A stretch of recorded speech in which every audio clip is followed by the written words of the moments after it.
절 그리고 26절입니다.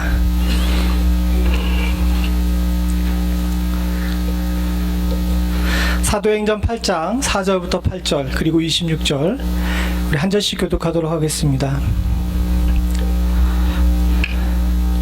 제가 먼저 4절 봅니다. 그 흩어진 사람들이 두루 다니며 복음의 말씀을 전할세 그리스도를 백성에게 전파하니 우리가 빌립의 말도 듣고 행하는 표적도 보고 일심으로 그의 말하는 것을 쫓더라.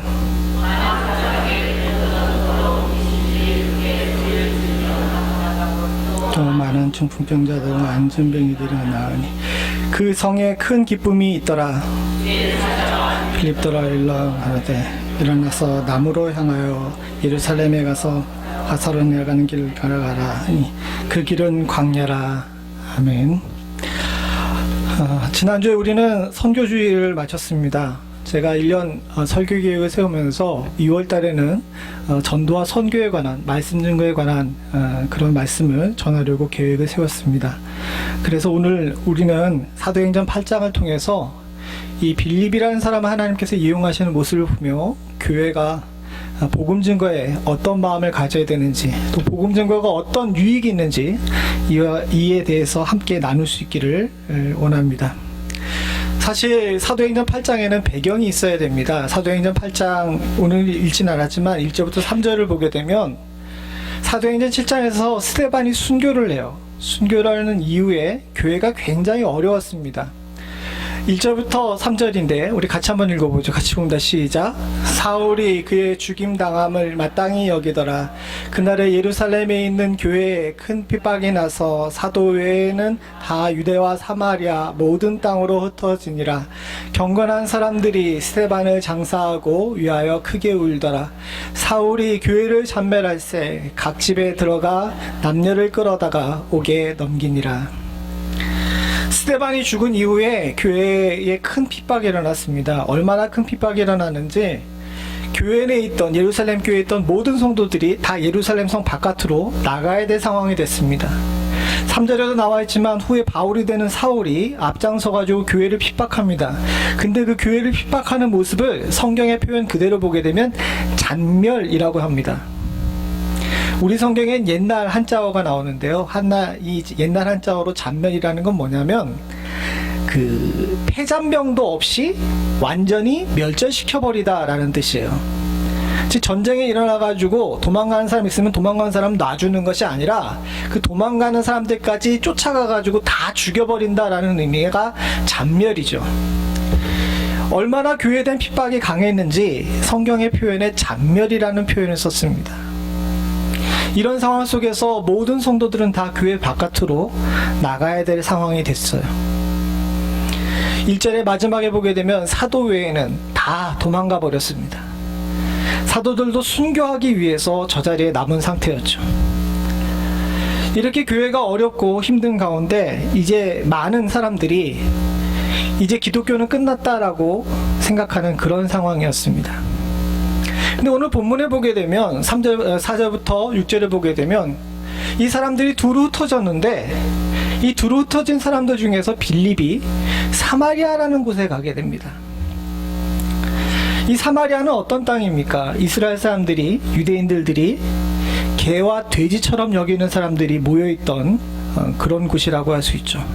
복음의 불모지입니다. 사마리아 사람들은 유대인들을 엄청 싫어했어요. 유대인들을 싫어하다 보니까 유대인들이 믿고 있는 하나님도 싫습니다. 그리고 유대인들의 입에서 나오는 예수라는 사람에 대해서도 그렇게 관심이 없었어요.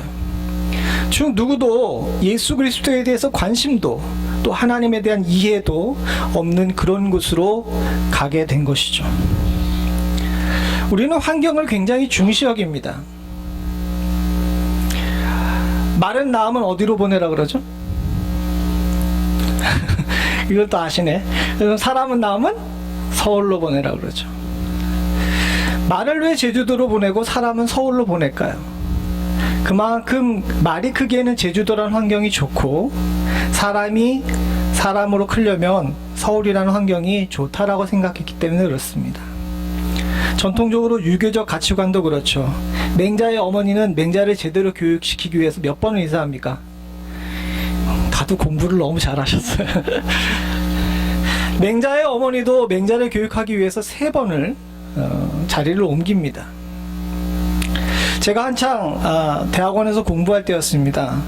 지금은 바뀌었지만 예전에 제가 공부할 때에는 학교 본교는 서울 사당동에 있었지만 대학원은 경기도 용인에 있는 양지라는 곳에 있었어요. 지금은 교통이 많이 발달되어서 괜찮다 그러지만 저 때만 해도 학교에서 통학버스가 아니고서는 그곳을 왔다 갔다 할 수가 없었습니다.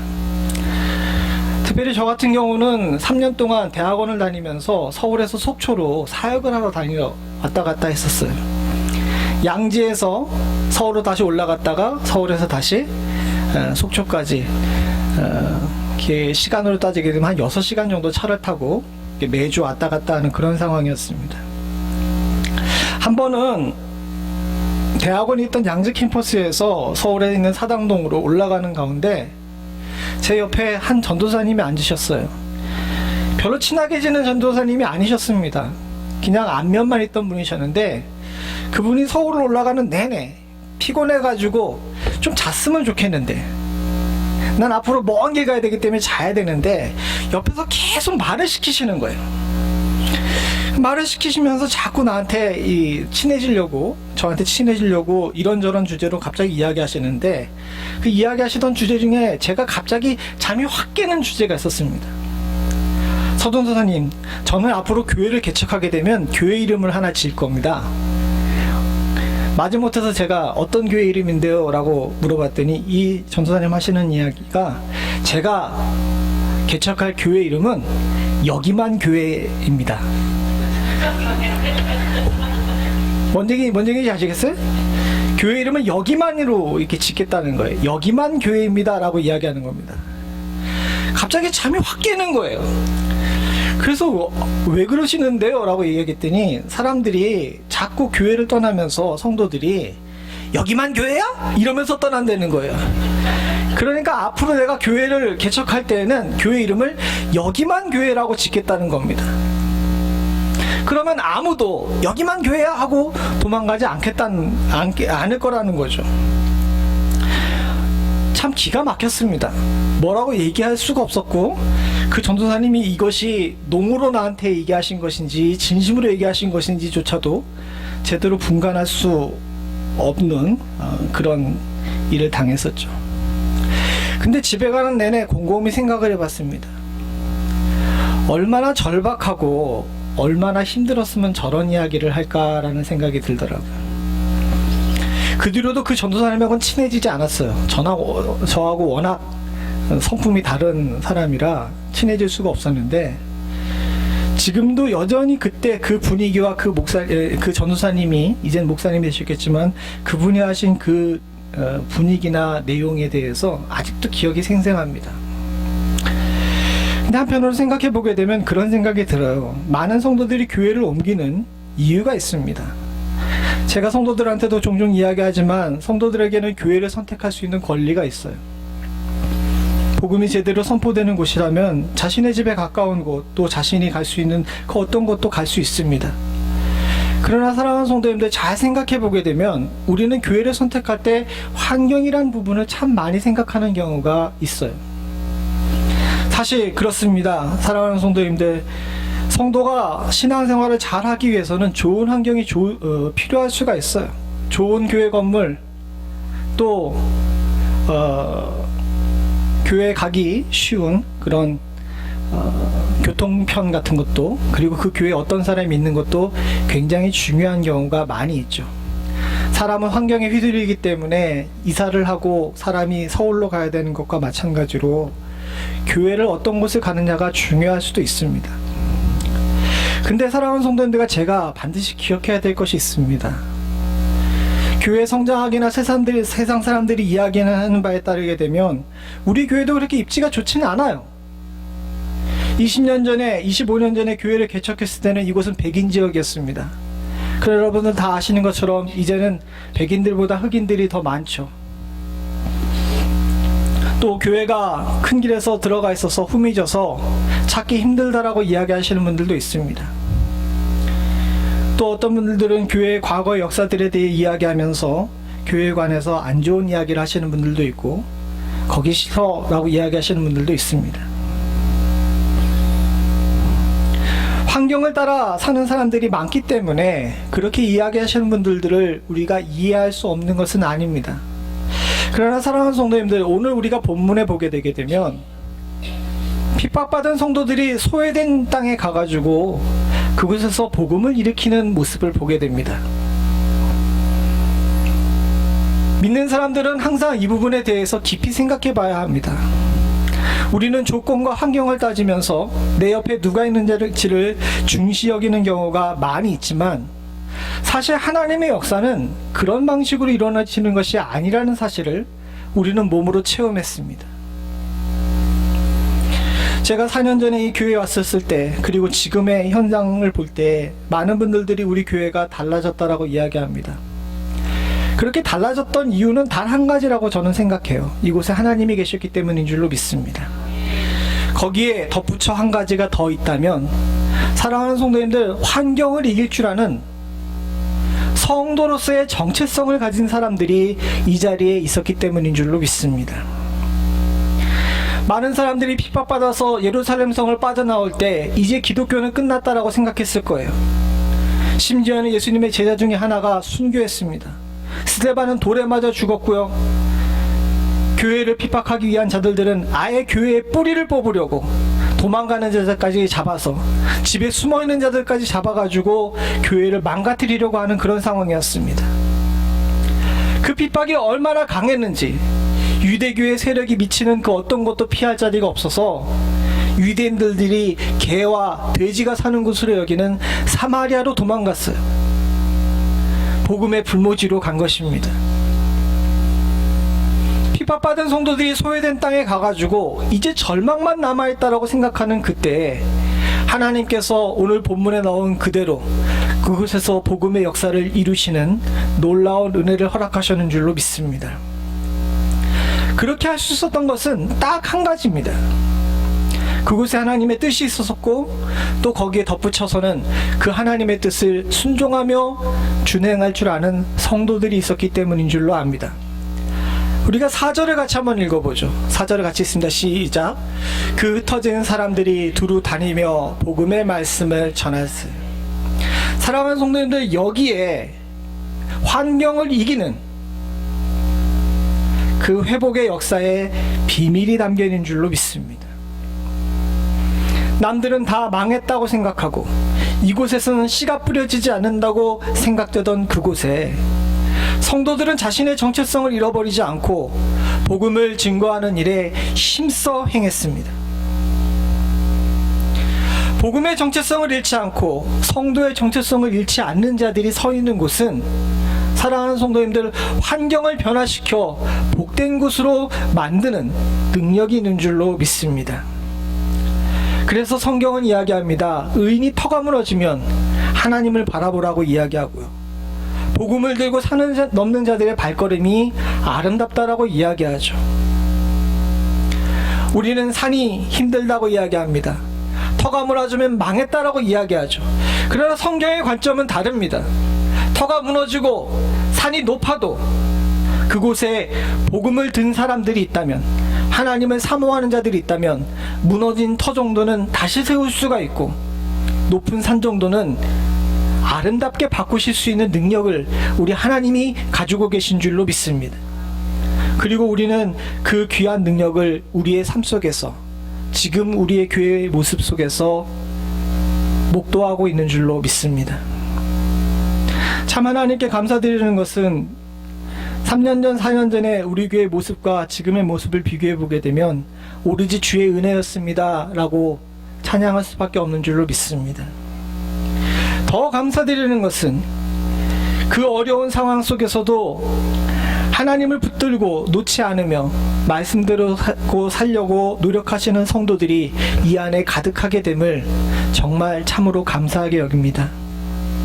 주께서 무너진 터를 다시 회복시키시고 또 부어서 넘칠 만큼 놀라운 은혜를 우리들에게 물붓듯이 부어주셨는 줄로 믿습니다. 이것이야말로 사랑하는 성도님들, 하나님께서 환경을 이기고 세상을 바라보지 않고 주를 바라보는 자들에게 주시는 복인 줄로 압니다. 사실 선교도 그렇습니다. 선교지를 가보신 분들도 계시겠지만 환경이 좋은 선교지는 아무 곳에도 없어요. 선교사들이 고생한다라고 이야기하시죠. 왜 고생하는지 아십니까? 선교지라는 이름 자체에 그곳은 사마리아와 같고 그곳은 터가 무너졌고 그곳은 높은 산과 같은 다는 의미가 함께 담겨져 있기 때문입니다. 그러나 그럼에도 불구하고 우리가 선교하고 복음을 증거하려고 그곳에 선교사를 보내고 그들을 후원하는 이유는 단 한 가지입니다. 환경이 좋은 곳에 복음이 크게 번성하는 것을 보기 위해서가 아니라 이 어려운 조건과 환경 속에서도 주의 복음이 이 모든 것들을 이기고 나아갈 수 있는 힘을 가지고 있다고 믿기 때문인 줄로 압니다. 150년 전 우리의 조국 대한민국은 조선시대에 아무것도 없던 땅이었습니다. 가면 죽는 땅이었고 선교사들에게는 소망이 없는 곳이었습니다. 우리는 지금의 선교 역사를 이야기하면서 성공한 한국 선교를 이야기합니다. 그리고 150년 전에 한국을 찾아온 많은 선교사들에 대해 알고 있죠. 그러나 여러분 그거 아십니까? 한국에 온 선교사들은 중국에 간 선교사들의 100분의 1도 안 됐고요. 일본으로 간 선교사들의 50분의 1도 안 됐습니다. 훨씬 더 조건이 좋고 훨씬 더 환경이 좋고 훨씬 더 사람이 많고 훨씬 더 정부가 선교에 긍정적이었던 중국과 일본을 갔지 조선을 오래 오렸던 사람은 아무도 없었어요. 그러나 결과를 다 아시는 것처럼 하나님께서는 사마리아와 같은 땅 조선을 복음의 복된 땅으로 만드셨는 줄로 믿습니다. 그 이유는 단 한 가지입니다. 그곳에 있던 자들이 또 복음을 받았던 자들이 하나님 말씀 붙들려고 목숨을 걸었기 때문인 줄로 압니다. 오늘날 저와 여러분들도 동일한 은혜로 선교와 전도를 바라봐야 될 줄로 믿습니다. 전도를 막는 여러 가지 이유로 우리는 환경을 이야기하는 경우가 많이 있지만 우리가 그것에 치우쳐가지고 복음을 증거하지 못한다 그러게 되면 과연 우리가 성도로서의 정체성을 가지고 있는지 한번 스스로 물어봐야 될 줄로 압니다. 조건과 환경 안 좋죠. 멤피스에 와가지고 제일 놀랐던 것 중에 하나가 뭔지 아십니까? 우리 교회 성도들이든 그렇지 않은 성도들이든 멤피스 어떻게 오셨어요? 라고 물어보게 되면 한결같이 하는 대답이 있었어요. 멤피스가 좋아서요 라고 얘기하는 사람이 있었을까요? 없었을까요? 있었어요. 이렇게 자존감이 없으세요? 멤피스가 좋아서 왔다 그러시는 분들도 있었습니다. 그러나 저도 캘리포니아에서 사역을 해봤지만 캘리포니아에서 그렇게 물어봤을 때 캘리포니아가 좋아서 왔습니다 라고 이야기했던 분하고는 비교도 할 수 없을 정도로 작아요. 어떤 이유에서든 또 어떤 조건에서든 등 떠밀려서 여기 오신 분들이 참 많은 지역이 우리 지역입니다.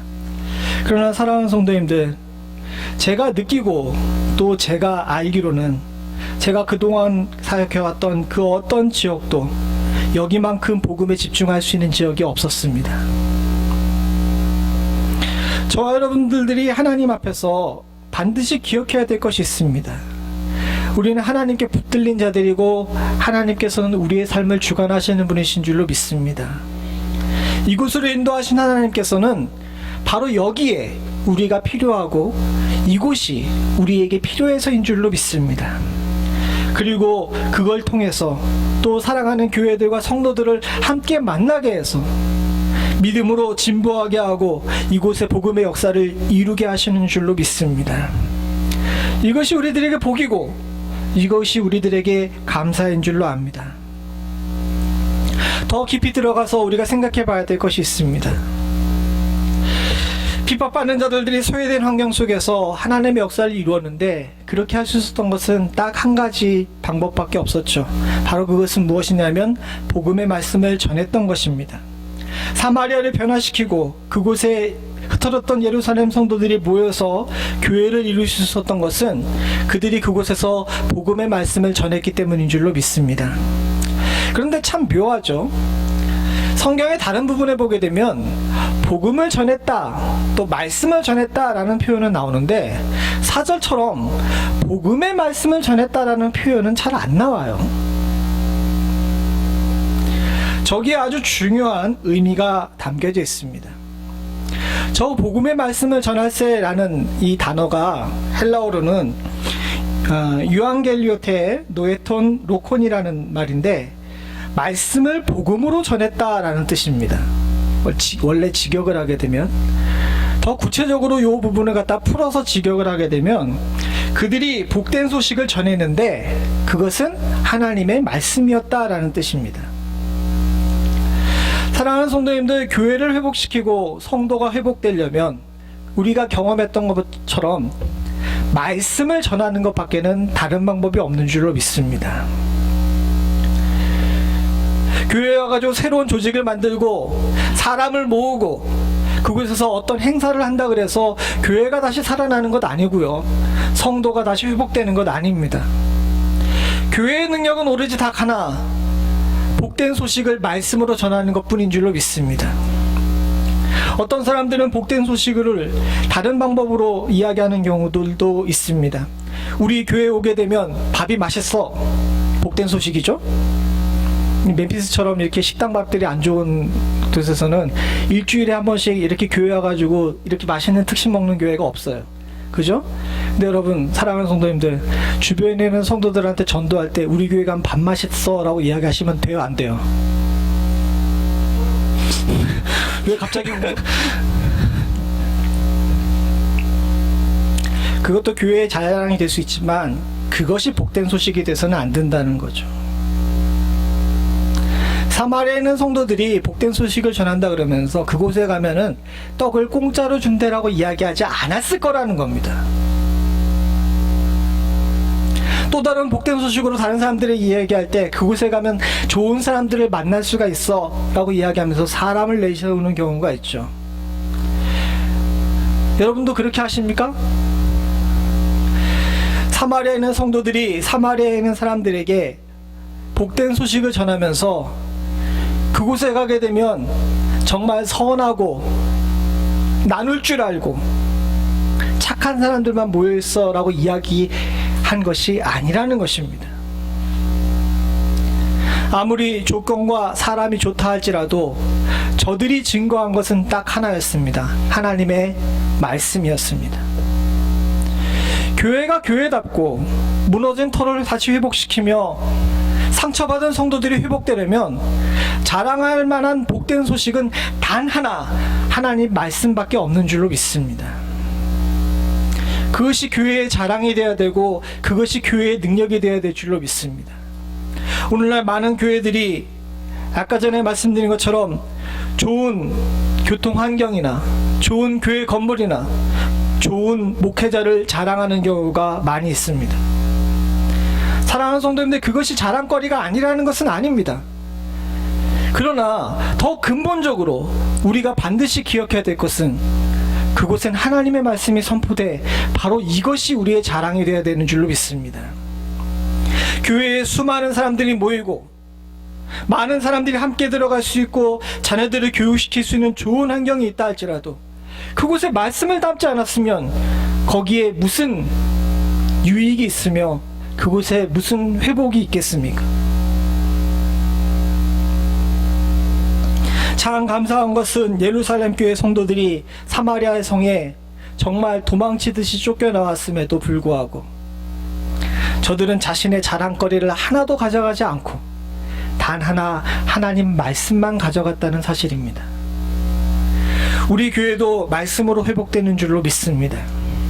그 어느 누구도 자신의 지혜나 자신의 능력을 자랑하지 않고 오로지 복된 소식을 말씀으로 증거했기에 주께서 긍휼 가운데 우리를 회복시키셨는 줄로 믿습니다. 오늘 함께 읽은 본문은 아니지만 빌립도 그렇게 했습니다. 12절부터 13절을 같이 한번 읽어보죠. 같이 봅니다. 시작. 빌립이 하나님의 말과 및 예수 그리스도의 이름에 관하여 전도함을 저희가 믿고 남녀가 다 세례를 받으니 시몬도 믿고 세례를 받은 후에 전심으로 빌립을 따라다니며 그 나타내는 표적과 큰 능력을 보고 놀라니라. 빌립은 하나님 나라와 및 예수 그리스도의 이름에 관해서 전도했습니다. 내가 어떤 사람이고 내가 교회 집사 중에 7 중에 하나이고 스데반이 나와 같이 집사 직분을 받은 사람이고 이런 이야기 하지 않았습니다. 그가 증거한 것은 하나님의 나라, 즉 천국이고 그가 증거한 것은 예수 그리스도의 이름, 오로지 그것으로만 구원받을 수 있는 십자가의 보혈만 이야기하는 줄로 믿습니다.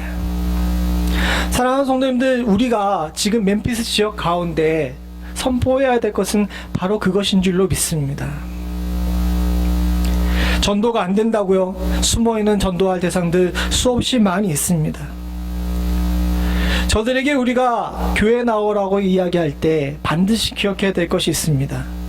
저들이 진짜 갈급해하는 것은 사람이 아닙니다. 사람을 갈급해하는 것처럼 눈에 보이지만 그들의 영혼은 오로지 하나님의 나라와 예수 그리스도의 이름을 갈급해하고 있는 줄로 믿습니다.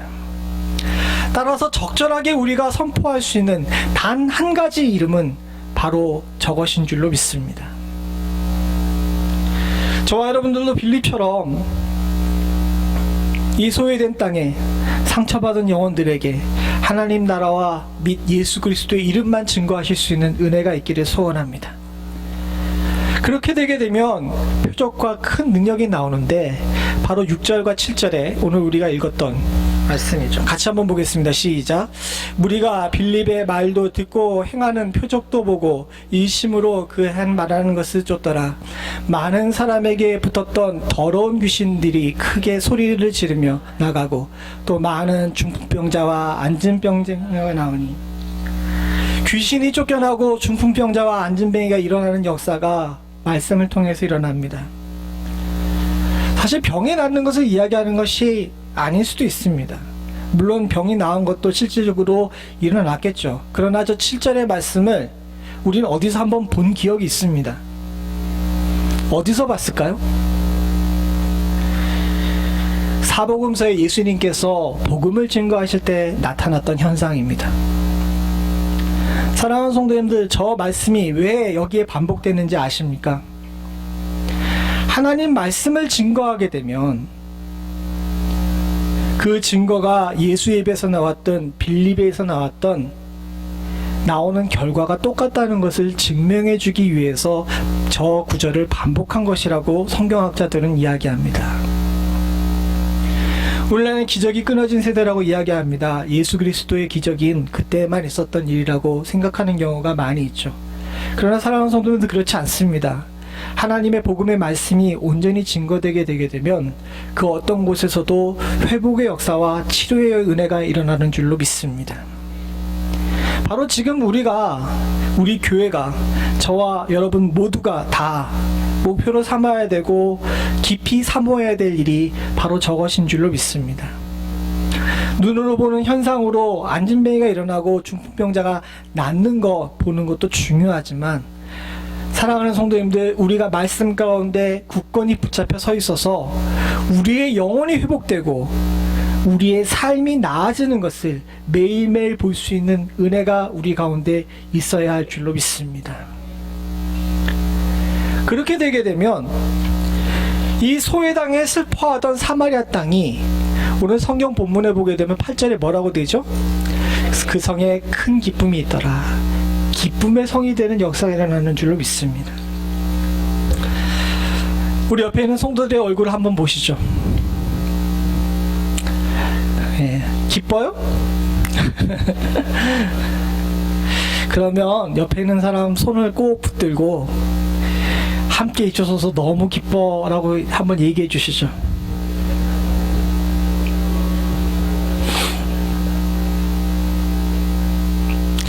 전 4년 전에 여기 처음 왔을 때 사랑하는 성도님들의 얼굴을 지금도 기억합니다.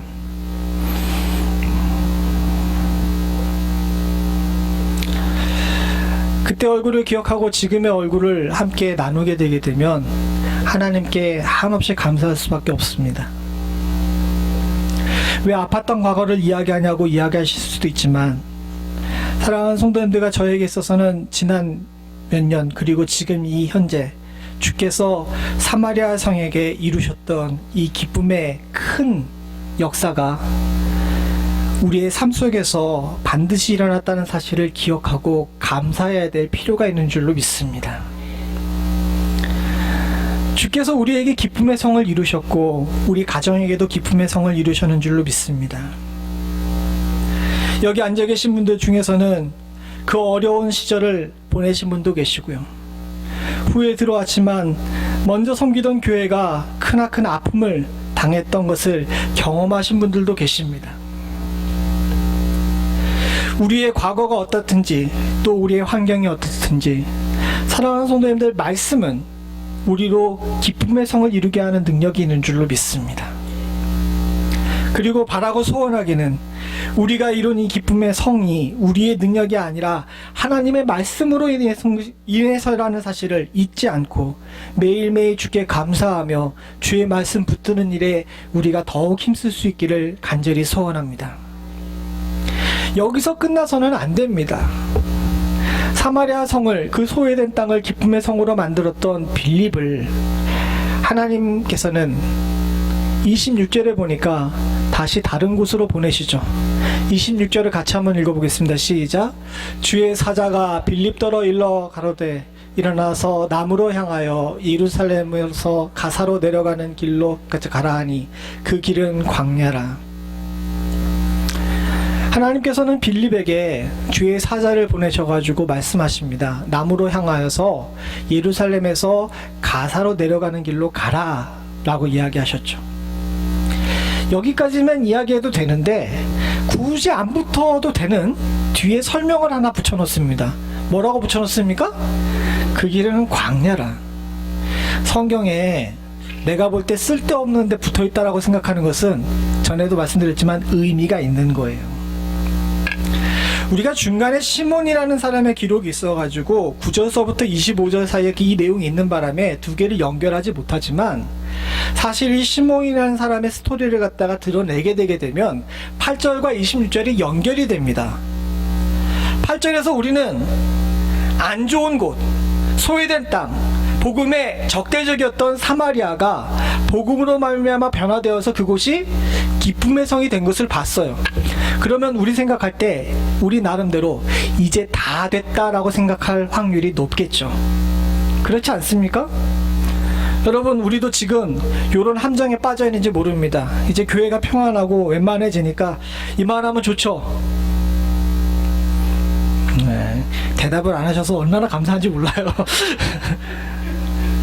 그렇게 생각할 확률이 있어요. 사실 저도 그 함정에 빠질 수 있는 여지가 참 많이 있습니다. 기쁜데, 즐거운데, 회복이 있는데, 여기가 조사원이 초막셋을 짓자고 이야기하는 베드로의 마음, 그건 베드로만 가질 수 있는 마음이 아닙니다. 인간은 누구나 다 보편적으로 가질 수 있는 마음입니다. 특별히 사마리아 성을 기쁨의 성으로 만든데 가장 크게 일한 사람은 성경도 딱 찍어서 이야기해요. 누구예요? 빌립입니다. 근데 하나님께서는 그 빌립을 딱 찍어서 어디로 가라고 이야기하세요? 광야로 가라 그래요. 사마리아는 소외된 땅이라 지만 그래도 사람이라도 있었지. 광야에는 사람이 있어요, 없어요? 더 험한 곳으로 하나님께서 가라고 이야기하시는 겁니다. 빌립이 순종했습니까? 안 했습니까? 하나님께서는 바로 지금 성도들에게 이것을 바라보고 계시는 줄로 믿습니다. 사랑하는 성도님들, 우리가 기쁨의 성에 있고 우리가 신앙생활에 만족하고 지금 좋다 할지라도 주께서 원하시는 것은 더 나아가 앞으로 복음을 증거하고 광야라 할지라도 주의 말씀대로 순종하며 나아가 복음의 증인되는 것인 줄로 믿습니다. 우리에게 필요한 것은 바로 이것입니다. 전도하기 힘들죠. 현대 사회에는 전도하기가 힘듭니다. 특별히 선진국에 들어갈수록 복음 증거하기가 더 힘들다라고 이야기합니다. 옆에 있는 사람들에게 예수 믿자라고 이야기하고 함께 교회 가자라고 이야기하는 것이 점점 어려운 시대가 돼가고 있습니다.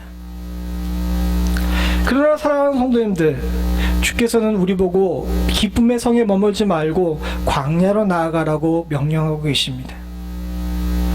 힘들다고 어렵다고 안 하시겠다고요? 사랑하는 성도님들, 10년 뒤에는 전도하기가 쉬워질까요? 어려워질까요? 더 어려워집니다. 하나님 나라 가서 주님 앞에 나 주의 말씀 증거하고 예수께서 승천하시기 전에 마지막으로 주셨던 명령대로 복음을 증거하는 일에 힘써 행했다고 자랑할 수 있는 마지막 기회가 바로 오늘일 수도 있다는 사실을 저 여러분들은 잊지 않아야 될 줄로 믿습니다. 갈수록 더 환경이 안 좋아지게 되면 환경 탓하시겠습니까? 그곳에는 사람이 없는 광야와 같아서 난 현재 여기 기쁨의 성이 좋으니 여기 머물겠다라고 이야기하시면서 주의 사자의 명령을 회피하시겠습니까? 주께서는 우리를 그렇게 살라고 선택하시지 않으셨는 줄로 믿습니다. 저와 여러분들이 주 안에서 주의 명령대로 이제는 나가서 전도하고 선교하는 일에 힘써야 될 때인 줄로 믿습니다. 아직도 주의 복음을 알지 못해서 교회에 실망해서 사람에게 상처받아서 또는 세상에 너무 바빠서 주님으로부터 멀어진 자들은 우리 주변에 수도 없이 많이 있습니다. 사랑하는 성도님들, 주님께서 왜 굳이 빌립에게 광야로 나가라고 이야기하셨는지 우리가 우리 스스로에게 한 번 더 물어봐야 되는 그런 시점이 되는 줄로 압니다. 말씀을 맺겠습니다. 사랑하는 성도님들, 성도가 또 교회가 다시 회복되는 것은 참 기쁘고 즐거운 일입니다. 이것이 우리에게 복인 줄로 믿습니다. 그러나 더 큰 복이 있는데요. 그 복은 주의 말씀에 순종해서 광야라 할지라도 기쁨으로 나아가는 자들이 더 큰 복이 있는 줄로 믿습니다. 지금까지 받았던 복 이상으로 하나님께서 우리 교회에게 주시고자 하시는 복이 있는 줄로 믿습니다. 사랑하는 성도들에게 더하고자 하는 축복이 있는 줄로 믿습니다.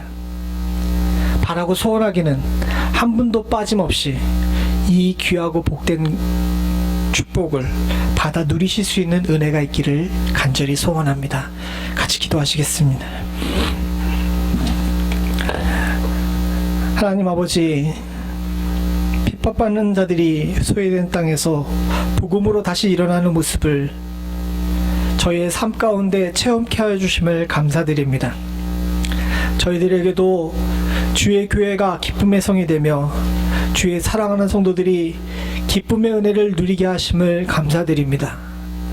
바라고 소원하기는 주여 여기에 머물지 않게 하시고 주의 명령을 따라 주께서 가르치시는 방향으로 한 걸음 더 나아갈 수 있는 축복을 저희들 가운데 허락하여 주시사 우리로 주의 말씀에 순종한 자들이 받을 복을 하나도 아낌없이 받아 누릴 수 있는 축복을 허락하여 주시옵소서. 주님의 교회에게, 주의 사랑하는 성도들에게 예비하신 복이 있는 줄로 믿습니다. 하나님, 말씀 증거함으로, 선교함으로, 우리 이웃에게 복음을 증거함으로 주께서 허락하신 더 큰 복을 온전히 누릴 줄 아는 정말 복된 성도들 다 될 수 있도록 주님 도와주시옵소서.